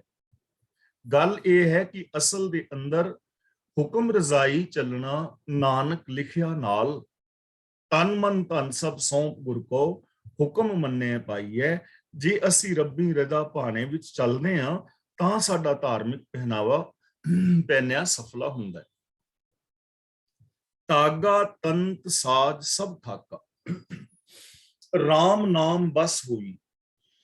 ਇੱਥੇ ਤਾਗਾ ਦਾ ਮਤਲਬ ਮੋਹ ਦਾ ਧਾਗਾ, ਤੰਤ ਦਾ ਮਤਲਬ ਤਾਰ, ਮੋਹ ਦੀ ਤਾਰ, ਸਾਜ ਦਾ ਮਤਲਬ ਮੋਹ ਦਾ ਸਾਰਾ ਅਡੰਬਰ, ਥਾਕਾ ਦਾ ਮਤਲਬ ਖਤਮ ਹੋ ਗਿਆ, ਮੁੱਕ ਗਿਆ। ਰਾਮ ਨਾਮ ਦਾ ਮਤਲਬ ਰੱਬੀ ਹੁਕਮ ਦੇ ਵਸ ਵਿੱਚ। ਮੇਰੇ ਮਨ ਦਾ ਮੋਹ ਦਾ ਧਾਗਾ, ਮੋਹ ਦੀ ਤਾਰ ਔਰ ਮੋਹ ਦੇ ਸਾਰੇ ਅਡੰਬਰ ਮੁੱਕ ਗਏ ਨੇ। ਹੁਣ ਮੇਰਾ ਮਨ ਰੱਬੀ ਹੁਕਮ ਦੇ ਵਸ ਵਿੱਚ ਹੈ। ਰਾਮ ਦਾ ਮਤਲਬ ਰਮਿਆ ਹੋਇਆ, ਨਾਮ ਦਾ ਮਤਲਬ ਹੁਕਮ, ਬਸ ਦਾ ਮਤਲਬ ਵਸ ਵਿੱਚ। ਹੁਣ ਮੇਰਾ ਮਨ ਰੱਬੀ ਹੁਕਮ ਦੇ ਵਸ ਵਿੱਚ ਹੈ, ਭਾਵ ਕਿ ਮੈਂ ਰੱਬੀ ਹੁਕਮ ਨੂੰ ਆਪਣੇ ਮਨ ਦੇ ਅੰਦਰ ਵਸਾ ਲਿਆ। ਰੱਬੀ ਹੁਕਮ ਨੂੰ ਮਨ ਵਿੱਚ ਵਸਾਨ ਕਰਕੇ ਮੇਰੇ ਮਨ ਦਾ ਮੋਹ ਦਾ ਧਾਗਾ, ਮੋਹ ਦੀ ਤਾਰ ਔਰ ਮੋਹ ਦੇ ਸਾਰੇ ਅਡੰਬਰ ਮੁੱਕ ਗਏ ਨੇ। ਅਬ ਮੋਹਿ ਨਾਚ ਨੂੰ ਨਾ ਆਵੇ। ਹੁਣ ਮੈਨੂੰ ਮਾਇਆ ਦੇ ਹੱਥਾਂ ਵਿੱਚ ਨੱਚਣਾ ਨਹੀਂ ਆਉਂਦਾ। ਪਹਿਲਾਂ ਮੇਰਾ ਮਨ ਮਾਇਆ ਦੇ ਹੱਥਾਂ ਵਿੱਚ ਨੱਚਦਾ ਸੀ। ਮੇਰੇ ਅੰਦਰ ਵਿਕਾਰ ਸਨ, ਪਾਪ ਸਨ, ਅਪਰਾਧ ਸਨ, ਮੇਰ ਤੇਰ ਦੇ ਵਿਤਕਰੇ ਸਨ, ਈਰਖਾ ਦਵੈਸ ਸੀ ਔਰ ਮੇਰੇ ਮਨ ਨੂੰ ਮਾਇਆ ਨਚਾਈ ਫਿਰਦੀ ਸੀ। ਲੇਕਿਨ ਹੁਣ ਮੈਨੂੰ ਉਹ ਨਾਚ ਨਹੀਂ ਆਉਂਦਾ। ਹੁਣ ਮੇਰਾ ਮਨ ਮਾਇਆ ਦੇ ਹੱਥੋਂ ਨੱਚਣੋਂ ਹਟ ਗਿਆ ਹੈ, ਭਟਕਣੋਂ ਹਟ ਗਿਆ ਹੈ। ਹੁਣ ਮੇਰੇ ਮਨ ਦੇ ਅੰਦਰ ਈਰਖਾ, ਦਵੈਸ਼, ਵੈਰ ਵਿਰੋਧ, ਜਾਤੀਵਾਦ, ਮੇਰ ਤੇਰ ਦੇ ਵਿਤਕਰੇ ਨਹੀਂ ਹਨ। ਮੇਰਾ ਮਨ ਮੰਦਰੀਆ ਨਾ ਬਜਾਵੇ। ਮੰਦਰੀਆ ਦਾ ਮਤਲਬ ਹੁੰਦਾ ਹੈ ਢੋਲਕੀ। ਹੁਣ ਮੇਰਾ ਮਨ ਮਾਇਆ ਮੋਹ ਦੀ ਢੋਲਕੀ ਨਹੀਂ ਵਜਾਉਂਦਾ। ਮਾਇਆ ਦੀ ਢੋਲਕੀ ਹੁਣ ਮੇਰੇ ਅੰਦਰ ਨਹੀਂ ਵੱਜ ਰਹੀ। ਮੇਰੇ ਅੰਦਰ ਉਹ ਸੋਚ ਹੁਣ ਨਹੀਂ ਹੈ। ਮੇਰੇ ਅੰਦਰ ਹੁਣ ਐਸੀ ਸੋਚ ਹੈ ਕਿ ਹਰ ਇਨਸਾਨ ਪ੍ਰਭੂ ਦਾ ਰੂਪ ਹੈ। ਇਹ ਜਗਤ ਦੇ ਅੰਦਰ ਚਾਰ ਚਫੇਰੇ ਸੁਖ, ਸ਼ਾਂਤੀ, ਆਨੰਦ, ਖੇੜਾ, ਪ੍ਰਸੰਨਤਾ ਹੈ। ਹੁਣ ਮੇਰੇ ਅੰਦਰ ਸਤ, ਸੰਤੋਖ, ਦਇਆ, ਧਰਮ, ਧੀਰਜ ਆਦਿਕ ਗੁਣ ਵਸ ਰਹੇ ਨੇ। ਮੇਰਾ ਮਨ ਹੁਣ ਮਾਇਆ ਮੋਹ ਦੀ ਢੋਲਕੀ ਨਹੀਂ ਵਜਾ ਰਿਹਾ, ਭਾਵ ਕਿ ਇਹ ਵਿਕਾਰਾਂ ਦੀ ਖੜਕਾ, ਇਹ ਵਿਕਾਰਾਂ ਦਾ ਪ੍ਰਭਾਵ ਮੇਰੇ ਮਨ ਤੇ ਨਹੀਂ ਹੈ। ਕਾਮ, ਕ੍ਰੋਧ, ਮਾਇਆ ਲੈ ਜਾਰੀ, ਤ੍ਰਿਸ਼ਨਾ ਗਾਗਰ ਫੂਟੀ। ਫੂਟੀ ਦਾ ਮਤਲਬ ਟੁੱਟ ਗਈ ਹੈ। ਜਾਰੀ ਦਾ ਮਤਲਬ ਸਾੜ ਦਿੱਤੀ ਹੈ। ਪ੍ਰਭੂ ਦੀ ਕਿਰਪਾ ਦੇ ਨਾਲ ਮੈਂ ਕਾਮ, ਕ੍ਰੋਧ ਤੇ ਮਾਇਆ ਦਾ ਪ੍ਰਭਾਵ ਨੂੰ ਸਾੜ ਦਿੱਤਾ ਹੈ। ਮੇਰੇ ਅੰਦਰੋਂ ਤ੍ਰਿਸ਼ਨਾ ਦੀ ਮਟਕੀ, ਤ੍ਰਿਸ਼ਨਾ ਦੀ ਘੜੀ ਟੁੱਟ ਗਈ ਹੈ। ਹੁਣ ਕਾਮ ਕ੍ਰੋਧ ਨੂੰ ਸਾੜਨ ਦਾ ਭਾਵ ਇਹ ਹੈ ਕਿ ਕਾਮ ਕ੍ਰੋਧ ਆਦਿਕ ਮੇਰੇ ਵਸ ਵਿੱਚ ਨੇ। ਮਾਇਆ ਵਾਲੀ ਸੋਚ ਮੇਰੇ ਅੰਦਰੋਂ ਮੁੱਕ ਗਈ ਹੈ। ਮੇਰੇ ਅੰਦਰ ਹੁਣ ਤ੍ਰਿਸ਼ਨਾ ਨਹੀਂ ਹੈ, ਮੇਰੇ ਅੰਦਰ ਸੰਤੋਖ ਹੈ। ਇਹਨਾਂ ਗੁਣਾਂ ਦੀ ਅਸੀਂ ਧਾਰਨੀ ਹੋਣਾ ਹੈ। ਔਰ ਰੱਬੀ ਰਜ਼ਾ ਵਿੱਚ ਜਿਵੇਂ ਜਿਵੇਂ ਬੰਦਾ ਤੁਰਦਾ ਹੈ, ਉਹਦੇ ਅੰਦਰੋਂ ਇਹਨਾਂ ਔਗੁਣਾਂ ਦਾ ਪ੍ਰਭਾਵ ਖਤਮ ਹੋਈ ਜਾਂਦਾ ਹੈ। ਕਾਮ ਚੋਲਣਾ ਭਇਆ ਹੈ ਪੁਰਾਣਾ, ਗਿਆ ਭਰਮ ਸਭ ਛੂਟੀ। ਮੇਰਾ ਕਾਮ ਦਾ ਕੋਝਾ ਚੋਲਾ ਹੁਣ ਪੁਰਾਣਾ ਹੋ ਗਿਆ। ਮਤਲਬ ਕਾਮ ਵਾਸਨਾਵਾਂ ਮੇਰੇ ਅੰਦਰ ਨਹੀਂ ਰਹੀਆਂ। ਕਾਮ ਵਾਸਨਾਵਾਂ ਨਹੀਂ ਰਹੀਆਂ ਦਾ ਮਤਲਬ ਕਾਮ ਮੇਰੇ ਕੰਟਰੋਲ ਵਿੱਚ ਹੈ। ਹੁਣ ਤਾਂ ਵੇਖ ਪਰਾਈਆਂ ਚੰਗੀਆਂ ਮਾਵਾਂ, ਧੀਆਂ, ਭੈਣਾਂ ਜਾਣੇ, ਇਹ ਅਵਸਥਾ ਹੈ ਮਨ ਦੀ ਕਿ ਹਰ ਬੇਗਾਨੀ ਔਰਤ ਜੋ ਮੇਰੀ ਹਮ ਉਮਰ ਹੈ ਉਹ ਮੇਰੀ ਭੈਣ, ਮੇਰੇ ਤੋਂ ਵੱਡੀ ਮੇਰੀ ਮਾਂ ਔਰ ਮੇਰੇ ਤੋਂ ਛੋਟੀ ਮੇਰੀ ਬੇਟੀ ਹੈ। ਇਹਨੂੰ ਕਹਿੰਦੇ ਨੇ ਕਾਮ ਚੋਲਣਾ ਭਇਆ ਹੈ ਪੁਰਾਣਾ। ਕਾਮ ਮੇਰੇ ਵਸ ਵਿੱਚ ਹੈ। ਗਿਆ ਭਰਮ, ਮੇਰੀ ਜ਼ਿੰਦਗੀ ਚੋਂ ਭਰਮ ਚਲਾ ਗਿਆ ਹੈ। ਭਰਮ ਦਾ ਮਤਲਬ ਹੁੰਦਾ ਹੈ ਦਿਸਦਾ ਕੁਝ ਹੋਰ ਹੈ ਤੇ ਹੁੰਦਾ ਕੁਝ ਹੋਰ ਹੁੰਦਾ ਹੈ। ਜਿਵੇਂ ਕਈ ਵਾਰ ਸੜਕ ਤੇ ਸਾਨੂੰ ਬੜੀ ਦੂਰ ਪਾਣੀ ਦਿਸਦਾ ਹੈ ਪਰ ਪਾਣੀ ਹੁੰਦਾ ਨਹੀਂ, ਰੇਗਿਸਤਾਨ ਵਿੱਚ ਪਾਣੀ ਦਾ ਸਰੋਵਰ ਚਮਕਦਾ ਦਿਸਦਾ ਹੈ ਪਰ ਹੁੰਦਾ ਨਹੀਂ। ਇਸੇ ਤਰ੍ਹਾਂ ਭਰਮ ਉਸ ਚੀਜ਼ ਨੂੰ ਕਹਿੰਦੇ ਨੇ ਜੋ ਹੋਵੇ ਨਾ ਤੇ ਦਿਸਦੀ ਹੋਵੇ। ਤਾਂ ਮੈਨੂੰ ਵੀ ਅਸਲੀਅਤ ਦਿਸਣ ਲੱਗ ਗਈ ਹੈ। ਪਹਿਲੋਂ ਮੈਨੂੰ ਜਾਤਾਂ ਦਿਸਦੀਆਂ ਸਨ, ਆਪਣੇ ਬੇਗਾਨੇ ਦਿਸਦੇ ਸਨ, ਪਰ ਅੱਜ ਮੇਰੇ ਅੰਦਰ ਉਹ ਭਰਮ ਨਹੀਂ ਹੈ। ਅੱਜ ਮੈਂ ਚਾਰ ਚੁਫੇਰੇ ਇੱਕ ਰੱਬ ਨੂੰ ਵਸਦਿਆਂ ਹੋਇਆਂ ਵੇਖਦਾ ਹਾਂ। ਮੈਂ ਪਹਿਲਾਂ ਰੱਬ ਨਾਲੋਂ ਆਪਣੇ ਆਪ ਨੂੰ ਵੱਖਰਾ ਵੇਖਦਾ ਸਾਂ, ਲੇਕਿਨ ਅੱਜ ਮੈਂ ਉਹਨੂੰ ਵੱਖਰਾ ਨਹੀਂ ਵੇਖ ਰਿਹਾ। ਅੱਜ ਮੈਂ ਆਪਣੇ ਆਪ ਨੂੰ ਰੱਬ ਦਾ ਹੀ ਰੂਪ ਵੇਖ ਰਿਹਾ। ਤੋ ਹੀ ਮੋਹੀ ਮੋਹੀ ਤੋ ਹੀ ਅੰਤਰ ਕੈਸਾ ਵਾਲੀ ਅਵਸਥਾ ਹੈ। ਸਭ ਛੂਟੀ ਦਾ ਮਤਲਬ ਸਾਰੀ ਮਾਇਆ ਦੀ ਖੇਡ ਹੀ ਖਤਮ ਹੋ ਗਈ ਹੈ, ਸਾਰੀ ਕਲਪਨਾ ਹੀ ਮਿਟ ਗਈ ਹੈ। ਮੇਰਾ ਕਾਮ ਦਾ ਚੋਲਾ ਹੁਣ ਪੁਰਾਣਾ ਹੋ ਗਿਆ ਹੈ, ਭਟਕਣਾ ਮੁੱਕ ਗਈ ਹੈ। ਮੁੱਕਦੀ ਗੱਲ ਕਿ ਸਾਰੀ ਮਾਇਆ ਦੀ ਖੇਡ ਅੰਦਰੋਂ ਮੁੱਕ ਗਈ ਹੈ। ਸਰਬ ਭੂਤ ਏਕੈ ਕਰ ਜਾਣਿਆ ਚੂਕੇ ਬਾਦ ਵਿਵਾਦਾ। ਇੱਥੇ ਸਰਬ ਭੂਤ, ਇੱਥੇ ਭੂਤ ਦਾ ਮਤਲਬ ਹੈ ਜੀਵ। ਭੂਤ ਦੇ ਕਈ ਅਰਥ ਨੇ, ਜਿਵੇਂ ਭੂਤ ਦਾ ਮਤਲਬ ਭੂਤਕਾਲ, ਬੀਤਿਆ ਹੋਇਆ ਸਮਾਂ। ਭੂਤ ਦਾ ਮਤਲਬ ਭੂਤ ਵੀ ਹੈ ਔਰ ਭੂਤ ਦਾ ਮਤਲਬ ਤੱਤ ਵੀ ਹੈ, ਭੂਤ ਦਾ ਮਤਲਬ ਜੀਵ ਵੀ ਹੈ। ਇੱਥੇ ਭੂਤ ਦਾ ਮਤਲਬ ਜੀਵ। ਸਰਬ ਭੂਤ ਏਕੈ ਕਰ ਜਾਣਿਆ, ਮੈਂ ਸਾਰੇ ਜੀਵਾਂ ਦੇ ਅੰਦਰ ਵਸਦੇ ਹੋਏ ਇੱਕ ਰੱਬ ਨੂੰ ਜਾਣ ਲਿਆ ਹੈ, ਸਮਝ ਲਿਆ ਹੈ। ਮੈਨੂੰ ਇਹ ਸਮਝ ਪੈ ਗਈ ਹੈ ਕਿ ਹਰ ਇਨਸਾਨ ਦੇ ਅੰਦਰ ਰੱਬ ਵਸਦਾ ਹੈ, ਹਰ ਇਸਤਰੀ ਪੁਰਸ਼ ਰੱਬ ਦਾ ਰੂਪ ਹੈ। ਮੈਨੂੰ ਇਸ ਚੀਜ਼ ਦੀ ਸਮਝ ਪੈ ਗਈ ਹੈ। ਤੇ ਜਦੋਂ ਸਾਰਿਆਂ ਦੇ ਅੰਦਰ ਇੱਕ ਦਿਸਣ ਲੱਗ ਗਿਆ, ਚੂਕੇ ਬਾਦ ਵਿਵਾਦਾ। ਬਾਦ ਵਿਵਾਦਾ ਦਾ ਮਤਲਬ ਝਗੜੇ, ਵੈਰ ਵਿਰੋਧ। ਇਸ ਵਾਸਤੇ ਹੁਣ ਮੇਰੇ ਸਾਰੇ ਵੈਰ ਵਿਰੋਧ ਔਰ ਮੇਰੇ ਸਾਰੇ ਝਗੜੇ ਝਾਂਜੇ ਮੁੱਕ ਗਏ ਨੇ, ਕਿਉਂਕਿ ਹਰ ਜੀਵ ਦੇ ਅੰਦਰ ਮੈਂ ਇੱਕ ਵਸਤੇ ਰੱਬ ਨੂੰ ਵੇਖਿਆ ਹੈ। ਅਵਲ ਅੱਲਾ ਨੂਰ ਪਾਇਆ ਕੁਦਰਤ ਕੇ ਸੰਬੰਧ। ਕਾਸ਼ ਕਿ ਅਸੀਂ ਇਹਨਾਂ ਚੀਜ਼ਾਂ ਨੂੰ ਸਮਝ ਸਕੀਏ ਕਿ ਇੱਕ ਪਿਤਾ ਏਕਸ ਕੇ ਹਮ ਬਾਰਿਕ, ਕਿ ਅਸੀਂ, ਸਾਡਾ ਸਾਰਿਆਂ ਦਾ ਇੱਕ ਹੀ ਪਿਤਾ ਹੈ, ਇੱਕੋ ਦੇ ਅਸੀਂ ਬੱਚੇ ਹਾਂ, ਹਰ ਇੱਕ ਦੇ ਅੰਦਰ ਰੱਬ ਵਸ ਰਿਹਾ ਹੈ।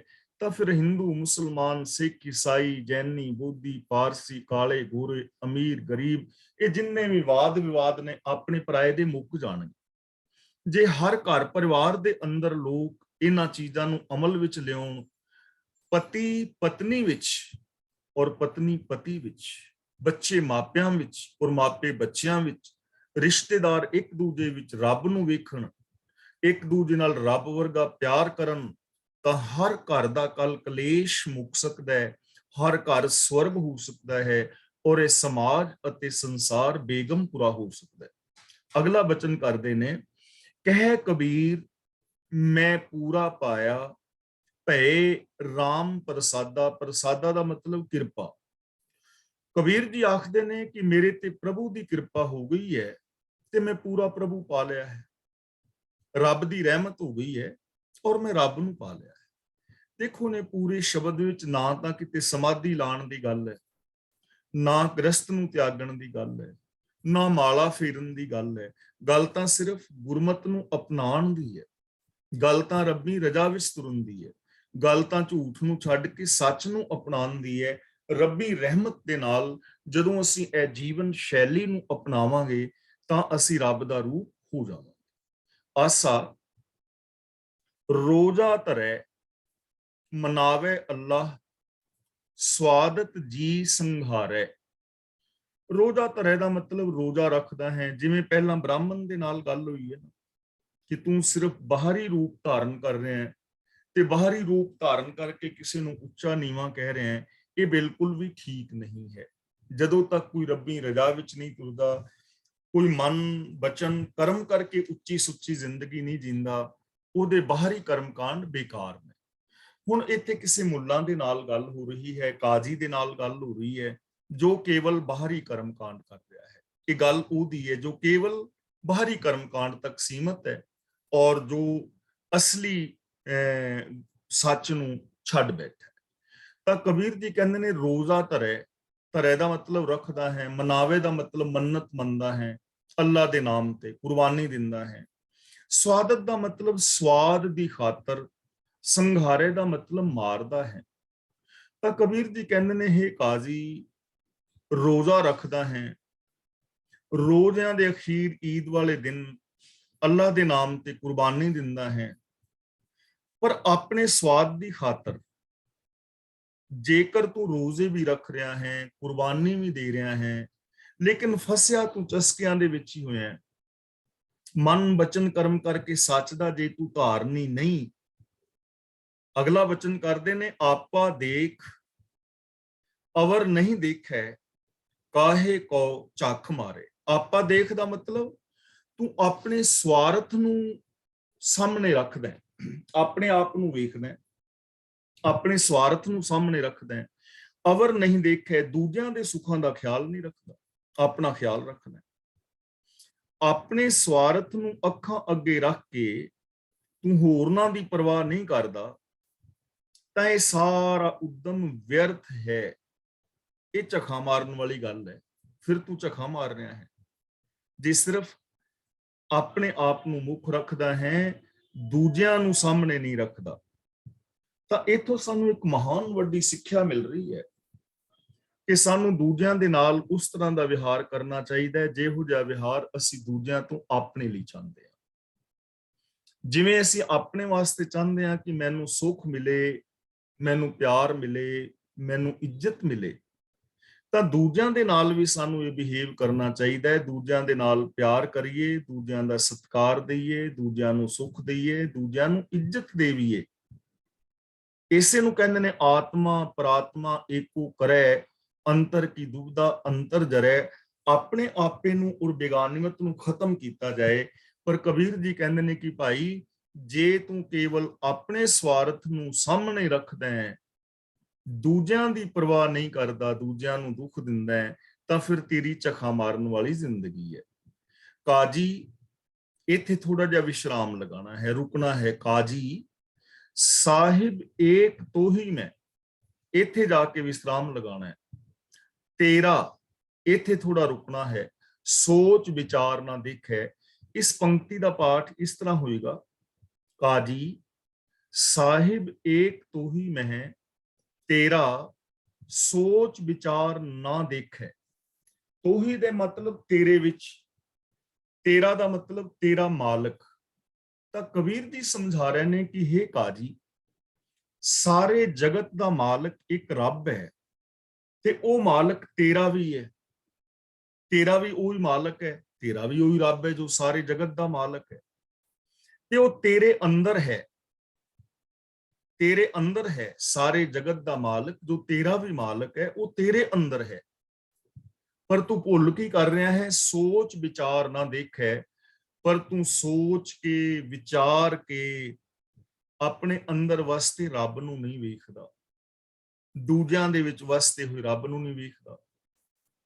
ਹੁਣ ਇਹ ਗੱਲ ਸਾਰਿਆਂ ਦੇ ਉੱਤੇ ਢੁੱਕਦੀ ਹੈ। ਗੱਲ ਤਾਂ ਕਬੀਰ ਜੀ ਦੀ ਹੋ ਰਹੀ ਹੈ ਕਾਜੀ ਦੇ ਨਾਲ, ਉਹਦੀ ਭੁੱਲ ਉਹਨੂੰ ਦੱਸ ਰਹੇ ਨੇ ਕਿ ਜੇ ਤੂੰ ਐਵੇਂ ਨਹੀਂ ਕਰਦਾ ਤਾਂ ਤੂੰ ਜੀਵਨ ਸਫਰ ਤੋਂ ਭੁੱਲਿਆ ਹੋਇਆ ਹੈ। ਤੇ ਹਾਲਾਤ ਬਹੁਗਿਣਤੀ ਮਨੁੱਖਾਂ ਦੀ ਇਹੀ ਹੈ।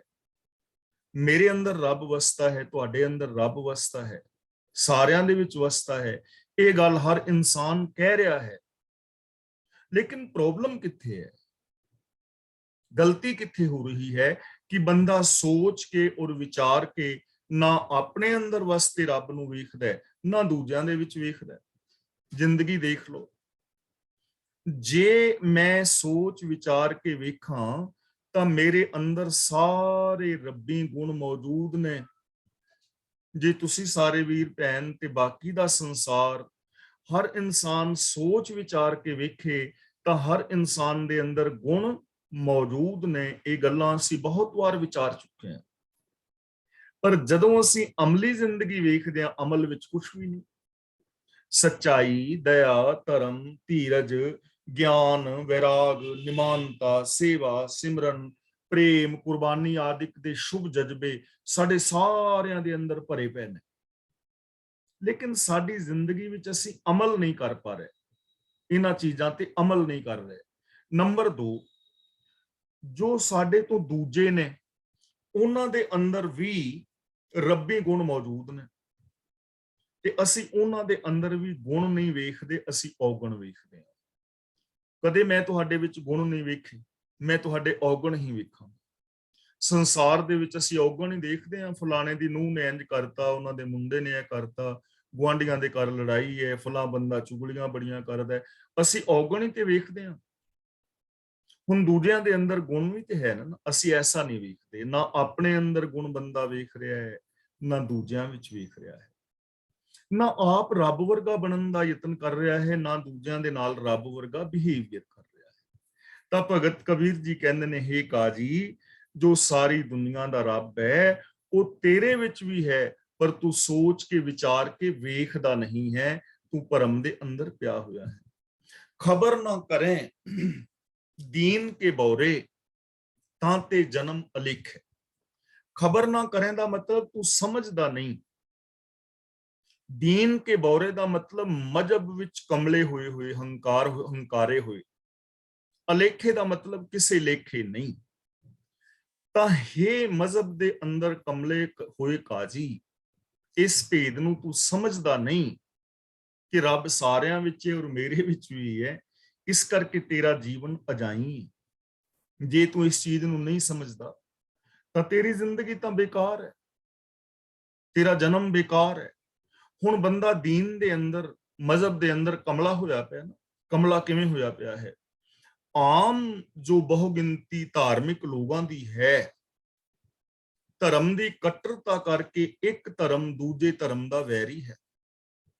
ਧਰਮ ਦੇ ਨਾਮ ਦੇ ਉੱਤੇ ਜਿੰਨੇ ਕਤਲ ਹੋਏ ਨੇ, ਖੂਨ ਬਹਾਇਆ ਗਿਆ ਹੈ, ਇਹਨਾਂ ਖੂਨ ਸ਼ਾਇਦ ਹੀ ਹੋਰ ਕਿਸੇ ਕਾਰਨ ਕਰਕੇ ਬਹਾਇਆ ਗਿਆ ਹੋਵੇ। ਧਰਮ ਦੇ ਨਾਮ ਦੇ ਉੱਤੇ ਮਾਸੂਮਾਂ ਦੇ ਕਤਲ ਹੋਏ ਨੇ, ਧਰਮ ਦੇ ਨਾਮ ਦੇ ਉੱਤੇ ਕਿੰਨੇ ਸਾਰੇ ਜਵਾਨ ਬੱਚੇ ਮਾਰੇ ਗਏ ਨੇ, ਮਾਪੇ ਮਾਰੇ ਗਏ ਨੇ। ਇੱਕ ਬੰਦਾ ਦੂਜੇ ਬੰਦੇ ਦਾ ਵੈਰੀ ਹੈ। ਚਾਹੀਦਾ ਤਾਂ ਇਹ ਸੀ ਕਿ ਧਰਮ ਨੂੰ ਮੰਨਣ ਵਾਲਾ ਬੰਦਾ ਇੱਕ ਦੂਜੇ ਦੇ ਨਾਲ ਪਿਆਰ ਕਰਦਾ, ਰੱਬ ਜਿੰਨਾ। ਧਾਰਮਿਕ ਬੰਦੇ ਇਸ ਸੰਸਾਰ ਨੂੰ ਸਵਰਗ ਬਣਾ ਦਿੰਦੇ, ਲੇਕਿਨ ਬਹੁਗਿਣਤੀ ਧਾਰਮਿਕ ਲੋਕ ਜੋ ਕੱਟੜਤਾ ਦੇ ਅੰਦਰ ਫਸੇ ਨੇ, ਉਹਨਾਂ ਨੇ ਇਸ ਦੁਨੀਆ ਨੂੰ ਨਰਕ ਬਣਾਇਆ ਹੋਇਆ ਹੈ। ਗੁਰਦੁਆਰੇ ਸਾਹਿਬਾਨ ਵਿੱਚ, ਮੰਦਰਾਂ ਵਿੱਚ, ਮਸੀਤਾਂ ਵਿੱਚ ਤੁਸੀਂ ਲੜਾਈਆਂ ਵੇਖ ਸਕਦੇ ਹੋ। ਇੱਕ ਹੀ ਧਰਮ ਦੇ ਬੰਦੇ ਆਪਣੇ ਹੀ ਧਰਮ ਦੇ ਬੰਦਿਆਂ ਦੇ ਵੈਰੀ ਵੇਖੇ ਜਾ ਸਕਦੇ ਨੇ। ਤਾਂ ਕਬੀਰ ਜੀ ਕਹਿੰਦੇ ਨੇ, ਜੇ ਤੁਸੀਂ ਇਹਨਾਂ ਗੱਲਾਂ ਨੂੰ ਸੋਚਦੇ ਸਮਝਦੇ ਨਹੀਂ, ਤੁਹਾਡਾ ਜੀਵਨ ਬੇਕਾਰ ਹੈ। ਜਿੰਨੇ ਮਰਜ਼ੀ ਤੁਸੀਂ ਨਮਾਜ਼ਾਂ ਪੜ੍ਹੀ ਜਾਓ, ਮੱਥੇ ਟੇਕੀ ਜਾਓ, ਧਰਮ ਗ੍ਰੰਥ ਪੜ੍ਹੀ ਜਾਓ, ਜੇ ਤੁਸੀਂ ਇਸ ਚੀਜ਼ ਨੂੰ ਵਿਚਾਰਦੇ ਨਹੀਂ ਕਿ ਅੰਦਰ ਰੱਬ ਹੈ, ਦੂਜਿਆਂ ਵਿੱਚ ਵੀ ਰੱਬ ਹੈ, ਤਾਂ ਹੇ ਧਰਮ ਦੀ ਕੱਟੜਤਾ ਦੇ ਅੰਦਰ ਕਮਲੇ ਹੋਏ, ਤੂੰ ਇਸ ਭੇਦ ਨੂੰ ਨਹੀਂ ਸਮਝਦਾ, ਤਾਂ ਇਸ ਵਾਸਤੇ ਤੇਰਾ ਜਨਮ ਵਿਅਰਥ ਹੈ, ਬੇਕਾਰ ਹੈ। ਸਾਚ ਕਤੇਬ ਬਖਾਨੇ ਅੱਲਾਹ, ਨਾਰ ਪੁਰਖ ਨਹੀਂ ਕੋਈ। ਸਾਚ ਦਾ ਮਤਲਬ ਸਦਾ ਰਹਿ, ਕਾਇਮ ਰਹਿਣ ਵਾਲਾ। ਕਤੇਬ ਦਾ ਮਤਲਬ ਪੱਛਮੀ ਮਤਾਂ ਦੀਆਂ ਕਿਤਾਬਾਂ, ਕੁਰਾਨ, ਤੌਰੇਤ, ਅੰਜੀਲ, ਜ਼ੰਬੂਰ। ਨਹੀਂ ਕੋਈ ਦਾ ਮਤਲਬ ਪ੍ਰਭੂ ਦੀ ਜੋਤ ਤੋਂ ਬਿਨਾ ਕੋਈ ਨਹੀਂ ਹੈ। ਕਬੀਰ ਜੀ ਕਹਿੰਦੇ ਨੇ, ਇਹ ਕਾਜੀ, ਤੁਹਾਡੀਆਂ ਆਪਣੀਆਂ ਮਜ਼ਹਬੀ ਕਿਤਾਬਾਂ ਵੀ ਇਹੀ ਆਖਦੀਆਂ ਨੇ ਕਿ ਅੱਲਾ ਸੱਚ ਹੈ, ਸਦਾ ਕਾਇਮ ਰਹਿਣ ਵਾਲਾ ਹੈ। ਸਾਰੀ ਦੁਨੀਆ ਅੱਲਾਹ ਦੀ ਪੈਦਾ ਕੀਤੀ ਹੋਈ ਹੈ। ਉਸ ਅੱਲਾਹ ਦੇ ਨੂਰ ਤੋਂ ਬਿਨਾ ਕੋਈ ਇਸਤਰੀ ਔਰ ਪੁਰਸ਼ ਜਿਉਂਦਾ ਨਹੀਂ ਰਹਿ ਸਕਦਾ। ਕਬੀਰ ਜੀ ਨੇ ਬੜੇ ਪਿਆਰੇ ਬਚਨ ਕਹੇ ਨੇ, ਜੇਤੇ ਜਿੰਨੇ ਵੀ ਆ, ਜੇਤੇ ਔਰਤ ਮਰਦਾਂ ਸਾਜੇ, ਇਹ ਸਭ ਰੂਪ ਤੁਮਹਾਰੇ। ਕਬੀਰ ਪੂੰਗਰਾ ਰਾਮ ਅੱਲਾਹ ਕਾ ਸਭ ਗੁਰਪੀਰ ਹਮਾਰੇ। ਕਿ ਜਿੰਨੀਆਂ ਵੀ ਮਾਨਯੋਗ ਔਰਤਾਂ ਨੇ ਔਰ ਜਿੰਨੇ ਵੀ ਮਾਨਯੋਗ ਪੁਰਸ਼ ਨੇ, ਇਹ ਸਾਰੇ ਰੱਬ ਦਾ ਰੂਪ ਨੇ। ਇਹਨਾਂ ਸਾਰਿਆਂ ਦੇ ਅੰਦਰ ਰੱਬ ਵਸ ਰਿਹਾ ਹੈ। ਤਾਂ ਭਗਤ ਕਬੀਰ ਜੀ ਕਹਿੰਦੇ ਨੇ ਕਿ ਇਹ ਕਾਜੀ, ਤੁਹਾਡੀਆਂ ਆਪਣੀਆਂ ਮਜ਼ਹਬੀ ਕਿਤਾਬਾਂ ਵੀ ਇਹੀ ਆਖਦੀਆਂ ਨੇ ਕਿ ਅੱਲਾ ਸਦਾ ਕਾਇਮ ਰਹਿਣ ਵਾਲਾ ਹੈ। ਸਾਰੀ ਦੁਨੀਆ ਅੱਲਾ ਦੀ ਪੈਦਾ ਕੀਤੀ ਹੋਈ ਹੈ। ਅੱਲਾ ਦੇ ਨੂਰ ਤੋਂ ਬਿਨਾ ਕੋਈ ਇਸਤਰੀ ਪੁਰਸ਼ ਜਿਉਂਦਾ ਨਹੀਂ ਰਹਿ ਸਕਦਾ, ਪਰ ਤੂੰ ਇਸ ਚੀਜ਼ ਨੂੰ ਸਮਝ ਨਹੀਂ ਰਿਹਾ। ਪढ़े गुने नाही कछ बौरे, जो दिल में है खबर ना हुई। ना ही कछ का मतलब कोई आत्मिक लाभ नहीं है। खबर का मतलब सूझ, ज्ञान। पर हे कमले, जे तेरे दिल विच ये सूझ नहीं, ਤਾਂ ਨਿਰਾ ਮਜ਼ਹਬੀ ਕਿਤਾਬਾਂ ਪੜ੍ਹਨ ਤੇ ਵਿਚਾਰਨ ਦਾ ਕੋਈ ਲਾਭ ਨਹੀਂ ਹੈ।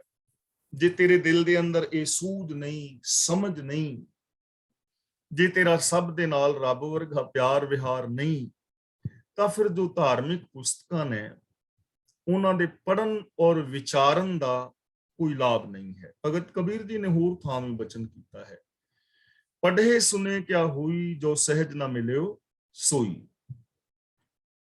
ਅੱਲਾਹ ਗੈਬ ਸਗਲ ਘਟ ਭੀਤਰ, ਹਿਰਦੈ ਲੇਹੁ ਵਿਚਾਰੀ। ਗੈਬ ਦਾ ਮਤਲਬ ਹੁੰਦਾ ਹੈ ਲੁਕਿਆ ਹੋਇਆ, ਗੁਪਤ। ਹੇ ਕਾਜੀ, ਰੱਬ ਸਾਰੇ ਸ਼ਰੀਰਾਂ ਵਿੱਚ ਲੁਕਿਆ ਬੈਠਾ ਹੈ। ਆਪਣੇ ਹਿਰਦੇ ਦੇ ਅੰਦਰ ਤੂੰ ਹੀ ਵਿਚਾਰ ਕੇ ਵੇਖ ਲੈ ਕਿ ਸਾਰਿਆਂ ਦੇ ਅੰਦਰ ਹੀ ਲੁਕਿਆ ਬੈਠਾ ਹੈ, ਮਤਲਬ ਕਿ ਸਾਰਿਆਂ ਦੇ ਅੰਦਰ ਹੀ ਵਸ ਰਿਹਾ ਹੈ। ਜਿਵੇਂ ਮੈਂ ਰੋਜ਼ ਬੇਨਤੀ ਕਰ ਰਿਹਾ ਕਿ ਹਰ ਇਨਸਾਨ ਦੇ ਅੰਦਰ ਰੱਬੀ ਗੁਣ ਮੌਜੂਦ ਨੇ, ਪਰ ਇਹ ਗੱਲ ਵੱਖਰੀ ਹੈ ਕਿ ਕੋਈ ਉਹਨਾਂ ਨੂੰ ਇੰਪਲੀਮੈਂਟ ਨਹੀਂ ਕਰ ਰਿਹਾ, ਤਾਂ ਸਾਡੀ ਪ੍ਰੋਬਲਮ ਹੈ। ਤਾਂ ਕਬੀਰ ਜੀ ਕਹਿੰਦੇ ਨੇ ਤੂੰ ਆਪਣੇ ਹਿਰਦੇ ਦੇ ਅੰਦਰ ਇਸ ਚੀਜ਼ ਨੂੰ ਵਿਚਾਰ ਕੇ ਵੇਖ। ਹਿੰਦੂ ਤੁਰਕ ਦੁਹੂ ਮਹਿ ਏਕੈ, ਕਹਿ ਕਬੀਰ ਪੁਕਾਰੀ। ਪੁਕਾਰੀ ਦਾ ਮਤਲਬ ਪੁਕਾਰ ਕੇ, ਉੱਚੀ ਕੂਕ ਕੂਕ ਕੇ। ਕਬੀਰ ਜੀ ਉੱਚੀ ਕੂਕ ਕੂਕ ਕੇ ਯਾਨੀ ਪੂਰੇ ਯਕੀਨ ਦੇ ਨਾਲ ਆਖਦਾ ਹੈ ਕਿ ਹਿੰਦੂ ਮੁਸਲਮਾਨ ਵਿੱਚ ਇੱਕ ਉਹ ਖੁਦਾ ਹੀ ਵਸਦਾ ਹੈ। ਹਿੰਦੂ ਤੁਰਕ ਦੁਹੂ ਮਹਿ ਏਕੈ, ਕਹਿ ਕਬੀਰ ਪੁਕਾਰੀ। ਚਾਹੇ ਹਿੰਦੂ ਹੈ ਚਾਹੇ ਮੁਸਲਮਾਨ ਹੈ, ਸਾਰਿਆਂ ਦੇ ਅੰਦਰ ਇੱਕ ਰੱਬ ਵਸਦਾ ਹੈ। ਸਾਰੇ ਉਸ ਰੱਬ ਵਰਗੇ ਹੋ ਕੇ ਜੀ ਸਕਦੇ ਨੇ। ਕਬੀਰ ਜੀ ਕਹਿੰਦੇ ਨੇ ਮੈਂ ਪੁਕਾਰ ਕੇ ਯਾਨੀ ਪੂਰੇ ਯਕੀਨ ਦੇ ਨਾਲ ਇਹ ਗੱਲ ਕਹਿ ਰਿਹਾ ਕਿ ਹਿੰਦੂ ਔਰ ਮੁਸਲਮਾਨ ਸਾਰਿਆਂ ਦੇ ਅੰਦਰ ਇੱਕ ਪ੍ਰਭੂ ਵਸ ਰਿਹਾ ਹੈ। ਤਾਂ ਉਸ ਵਕਤ ਵੀ ਹਿੰਦੂ ਔਰ ਮੁਸਲਮਾਨਾਂ ਦੀ ਆਪਸੀ ਵਿਰੋਧਤਾ ਸੀ ਧਰਮ ਦੇ ਨਾਮ ਤੇ। ਅੱਜ ਵੀ ਅਸੀਂ ਆਮ ਧਰਮਾਂ ਦੀ, ਆਮ ਧਾਰਮਿਕ ਬੰਦਿਆਂ ਦੀ, ਬਹੁਗਿਣਤੀ ਲੋਕਾਂ ਦੀ ਵਿਰੋਧਤਾ ਵੇਖ ਸਕਦੇ ਹਾਂ, ਸਾਰਿਆਂ ਦੀ ਨਹੀਂ, ਬਹੁਗਿਣਤੀ। ਤਾਂ ਜੇ ਭਗਤ ਕਬੀਰ ਜੀ ਦੇ ਇਸ ਪਾਵਨ ਸ਼ਬਦ ਨੂੰ, ਉਹਨਾਂ ਦੇ ਆਸ਼ੇ ਨੂੰ, ਉਹਨਾਂ ਦੀ ਭਾਵਨਾ ਨੂੰ ਸਮਝਿਆ ਜਾਏ ਔਰ ਇਹਨਾਂ ਚੀਜ਼ਾਂ ਤੇ ਅਮਲ ਕੀਤਾ ਜਾਏ, ਤਾਂ ਪੂਰੀ ਦੀ ਪੂਰੀ ਦੁਨੀਆ ਸਵਰਗ ਹੋ ਸਕਦੀ ਹੈ। ਸਾਡਾ ਜੀਵਨ ਸਫਲਾ ਹੋ ਸਕਦਾ ਹੈ, ਸਾਡੇ ਘਰ ਪਰਿਵਾਰਾਂ ਦੇ ਅੰਦਰ ਸ਼ਾਂਤੀ ਹੋ ਸਕਦੀ ਹੈ ਔਰ ਅਸੀਂ ਰੱਬ ਦੇ ਅੰਦਰ ਅਪੇਦ ਹੋ ਕੇ, ਰੱਬ ਵਰਗੇ ਹੋ ਕੇ ਜੀ ਸਕਦੇ ਹਾਂ। ਇਹ ਪੋਸੀਬਿਲਿਟੀ ਹਰ ਇਨਸਾਨ ਦੇ ਅੰਦਰ ਮੌਜੂਦ ਹੈ। ਇਸ ਲਈ ਅਸੀਂ ਆਪ ਪਾਵਨ ਬਾਣੀ ਪੜ੍ਹੀਏ, ਗੁਰਬਾਣੀ ਦੀ ਵਿਚਾਰ ਆਪ ਕਰੀਏ ਔਰ ਗੁਰਬਾਣੀ ਮੁਤਾਬਕ ਜ਼ਿੰਦਗੀ ਜੀ ਕੇ ਆਪਣੇ ਜੀਵਨ ਨੂੰ ਸਫਲ ਕਰਨ ਦਾ ਯਤਨ